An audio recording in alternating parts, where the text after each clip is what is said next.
Stress test tier list. I'm only gonna rank the stress tests that I use or have used, starting with Cinebench. Cinebench is S tier. Cinebench is so nice because you overclock your CPU, come back in Windows. If it didn't pass, immediately go back to BIOS. You immediately know. And if it passed it, it gives you a little score, so at least you know how much performance you got. It's perfect. Aida64. Aida64 was the first stress test I have ever used. Aida64 was here when no one else was. When I first used Aida64 to stress test my PC, it was my very old PCs. Yeah. When I was a youth, I didn't even know what stress testing really meant. All I knew was if it didn't work, that means computer broken. But I don't really use it anymore. I don't find it super interesting anymore, so it's going into B. 3DMark is great for GPU stress testing and benchmarking. It has so many different tests. I love spending time in 3DMark, messing with overclocking your GPU. The only reason I'm not gonna put it S tier is because it happens so often that my GPU overclocks past 3DMark different tests, but then crash in games. So, but I still enjoy 3DMark. It's fun. OCCT. OCCT is great. It has something for your CPU, for your RAM, for your GPU. I never really tried the GPU, and I think I only tried it once. What more do you need? But it's going into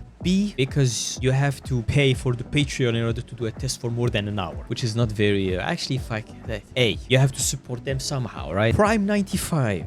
Prime95 in my opinion is overrated as fuck. Prime95 is considered, it's not considered, it is, I think, one of the most intense stress tests you can do for your CPU. But I think it's so useless. Your CPU is never gonna do something as intensive as Prime95. I've had so many overclocks for my CPU that they do not pass Prime95, but I have used them daily, gaming, streaming, video editing for years, no problems. So what's the point of doing something that is going to pass Prime95 if you can increase it a little bit, not pass Prime95, but pass everything else? So D tier. Blender. I haven't used the BMW Blender test in a very long time, but whenever I did use it, it was good. It was intense and it got the job done. So A. FurMark. FurMark is if you want to murder your GPU. As simply as I can put it. FurMark goes S tier, I think. I would really love to put 3DMark into S tier. Actually, you know what? I love 3D. I am a sucker for 3DMark. Yeah. And finally, you notice I have an S+ tier here. This is the fanboy. The fanboy is the most intense stress test you can possibly have. You want to stress test an Intel PC, give it to an AMD fanboy.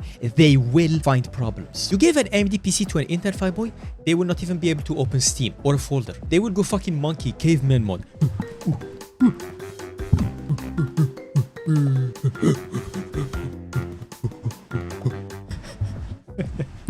Fanboy is the most intense stress test you can possibly have. That's it for me. See ya.